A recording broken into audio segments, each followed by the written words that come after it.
Hey, it's Tpok. Back in Katawa Shoujo. What happened after? Well, it's the day after Hanako's birthday party. Maybe it never will. It's strange, in hindsight, being isolated from society like this doesn't feel as bad as it probably should. A wry grin on her face, Lily seems to share the same sense of amusement at the idea.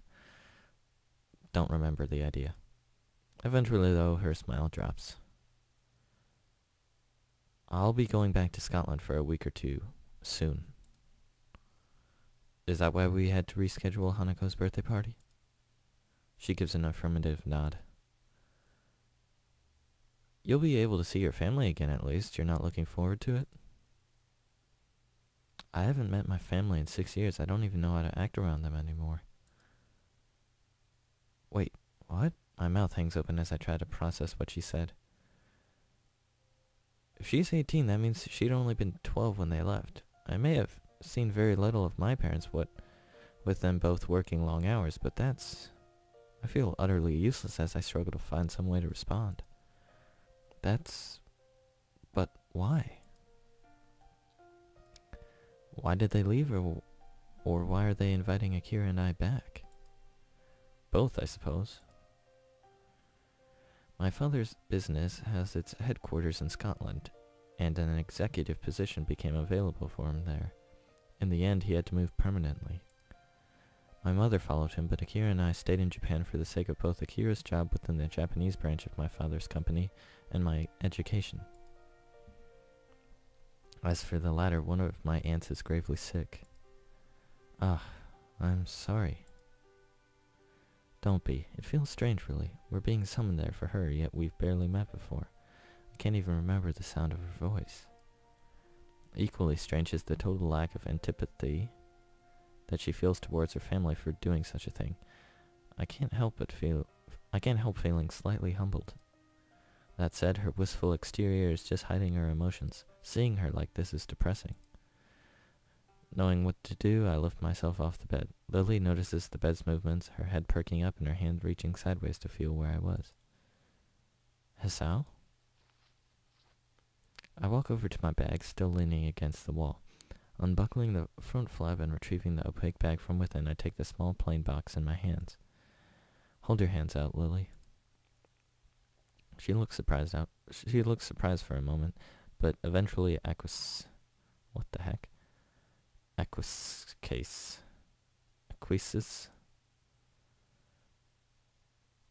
I'm amused by her look of curiosity when I place the music box in her open palms.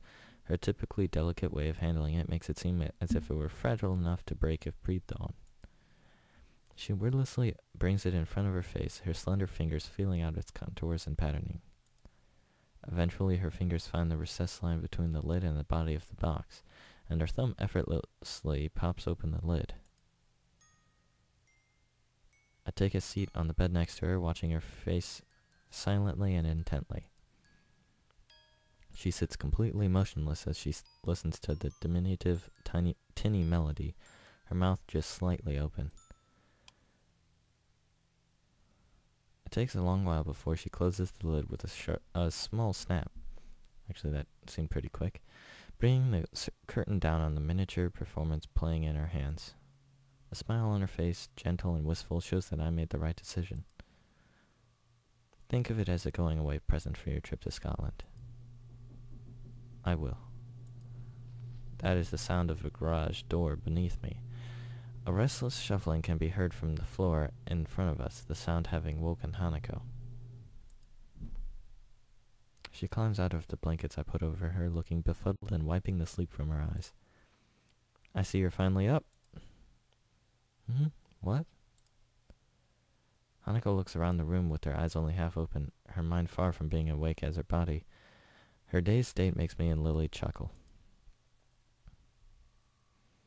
As Lily gets off the bed and tends to Hanako, I take one last look around the room. I guess I'd better get going then. There'll be questions if I'm seen leaving the girls' dormitories in the morning. Goodbye, Hisao. Oh, goodbye. I stand and walk to the door, picking up my somewhat lighter bag along the way.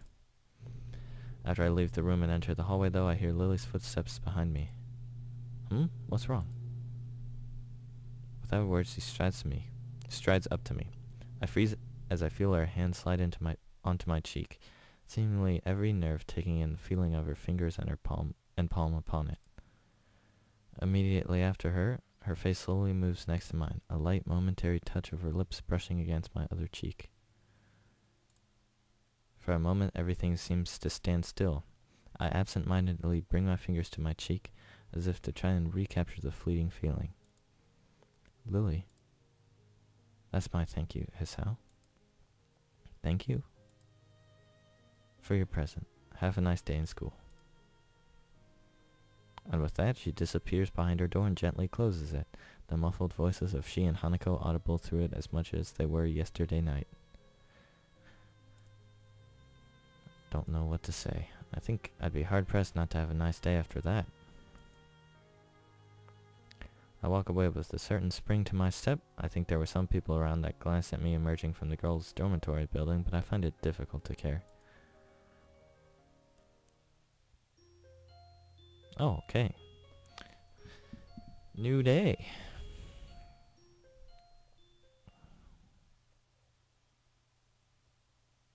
He-chan. Go away. He-chan. Leave me alone. Come on, He-chan. Let me sleep.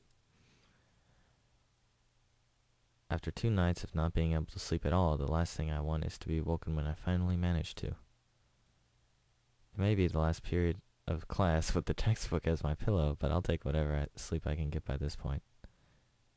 See, He-chan, even Shi-chan wants you to get up. I don't care what she's doing once. Just leave me alone. Jeez, He-chan, I'll just have to wait. Wait, Misha's going to... You. This is bad. I'm up, you don't have to. I can feel my face flowering into a scarlet red blush. The students still in class are sitting bolt upright and staring at the shouting fool who was sleeping just moments before. Damn it. I let my head smack back down on the table with a noticeable thud. Wahahaha! Nisha's trademark uncontrolled laughter reverberates throughout the classroom. As I turn my mournful eyes to the bespectacled Shizune beside her, she carefully adjusts her glasses, desperately trying to maintain a look of serious disapproval. Narrowing my eyes, I can see that the badly hidden grin spreading across her face. Too, Shizune? And you? Shizune looks away quickly as she crosses her arms tightly, barely on the edge of her control. Wahahaha! Nisha's laughter doubles in volumes as she glances at Shizune. All I can do is drag my hand down my face in resignation. You two. Who was the one that slept in class, He-chan? Yeah, it was me. Poor Shi-chan was having a fit trying to wake you up, weren't you? I move my eyes back to the standoffish Shizune, who with a single huff of confirmation returns to looking away with her arms crossed. Did I just skip something? Nope. Why was Shizune trying to wake me up? Shizune wanted to give you the handouts the substitute teacher gave out while He-chan was sleeping. Handouts? That's blurry. I suddenly find 2 sheets of paper thrust down in front of my face.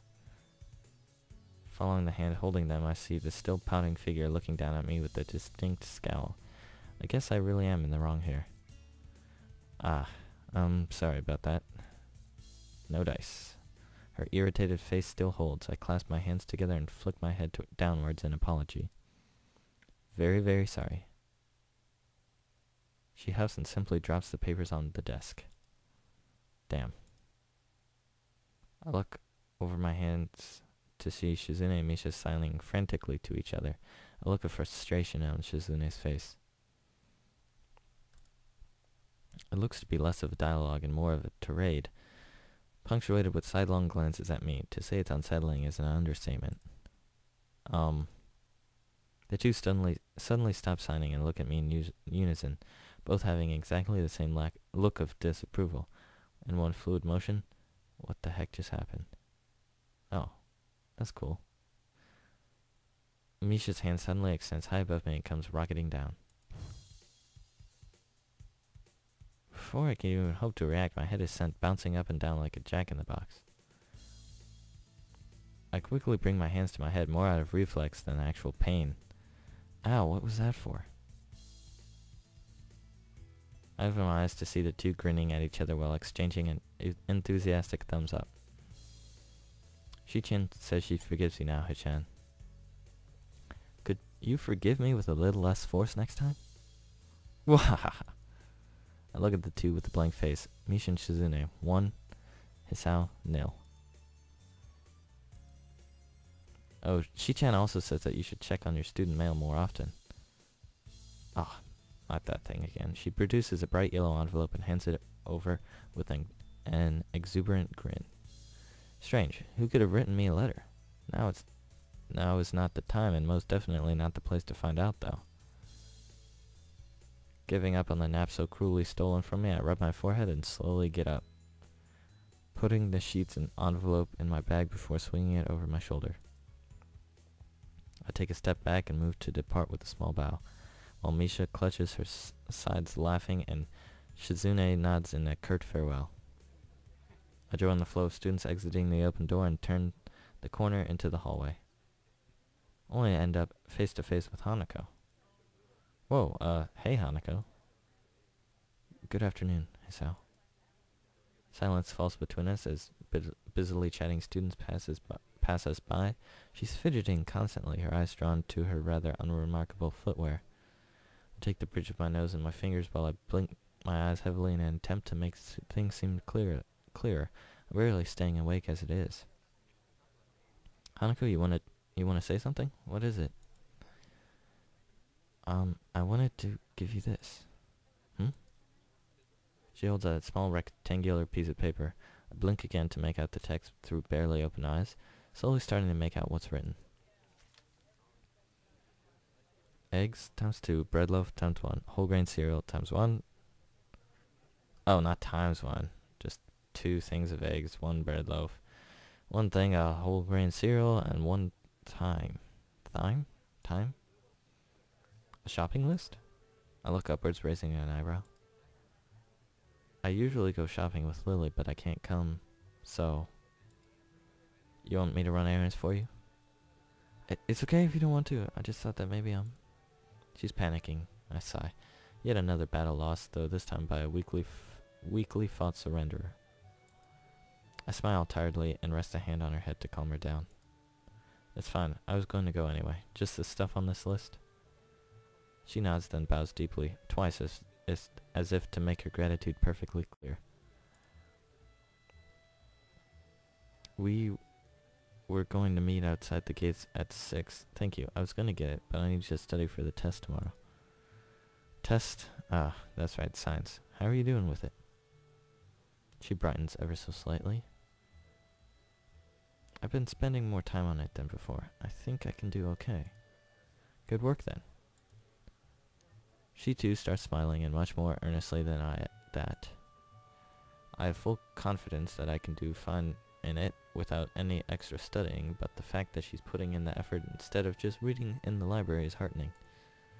I'll grab your stuff and take it to your dorm in the evening. See ya. With a small wave, we part ways.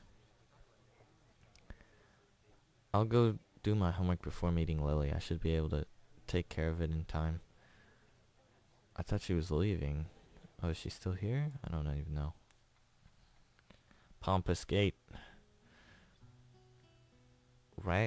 Wrangling with the particularly complicated math problem has caused me to be a bit late for my meeting with Lily. Only a couple of minutes, but enough to make me step smartly out into the courtyard and to the school gate. I make a right turn and start my way towards the small town below, leaving a few students turning the other way to the bus station.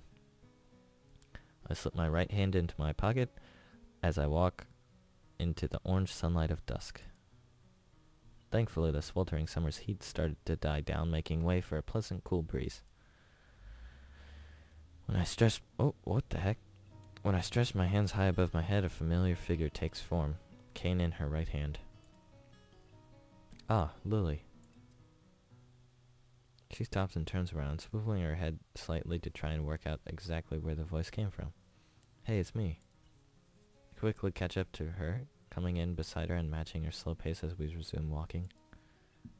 Good afternoon, Hisao. Hi there. I glance up at the sky. A distinct tinge of orange discolors... Oh, a distinct tinge of orange discolors the clouds, washing the footpath in its light. Long shadows from the trees fall across the wide road down the hill. So Hisao, what brings you here? Just going to town to grab some groceries. Hanako sent me. Hanako sent you? Yeah, she said she needed to study for a test tomorrow. I was going to come down anyway, so I'll just buy her stuff as well. Unspoken is that Lily really could use some help to get food, but it's an obvious fact that neither of us needs to stay. It's good to hear she's studying for it. I thought the same thing when she asked me to come with you. We continue walking down the street, the familiar sound of her cane echoing through the air as we go. Except for the occasional passing car and the leaves whispering in the branches, there's a blissful silence. Thank God I can finally relax for the first time today. I glance over at Lily. Am I zooming in right now? I think I am. The porcelain face of hers never seems to lack the air of relaxed confidence. I guess the same could be said of her personality, too. As she silently walks, her face remaining pointed to the street ahead of her, I look ahead and savor the cool air blowing over my face. This is probably the calmest moment I've had since the about face my life took so recently. To have it while walking to get some groceries, what a weird life. I feel the crumpled up note rubbing against my hand in my pocket, and pull it out to check its contents. Let's see here. Eggs, bread, cereal, thyme, lettuce, shaved ham. What? Those weren't on the list. That sounds like quite a bit to carry back along with your own. Yeah, just how much does this girl eat anyway? My mind suddenly clicks that yes, there actually is a person beside me. Wait, I mean... She laughs wholeheartedly. My, Hisao. Her giggles punctuate her words, though she's making little effort to suppress them. Quite direct today, aren't we? Yeah, you got me there. Still, it is quite a bit. I usually go shopping with Hanako, so I know what she buys. It's the same thing every week. Huh. She a good cook? She gives a nervous giggle. It's usually me who ends up cooking. I used to do so for Akira, so it's no problem doing it for Hanako as well. You can cook, but... Wow, a short hum with an amused little lilt emanates from beside me. I wonder if the fact that she seems amused by my compliments so often is actually genuine, or rather just from a want to make me more comfortable in addressing her blindness. There are ways around it. Some meals are more difficult to cook than others because of being unable to see what I'm doing, but it usually takes a little more time. Fingers can double as very useful measurement tools, for example. It makes sense. Yep, it does make sense, but alas, I will have to go. Air guitar, I've actually listened to that on what's it called? I don't even know. I haven't even had a choice since I started this playthrough thing. Yep. Well, I'll be back visiting.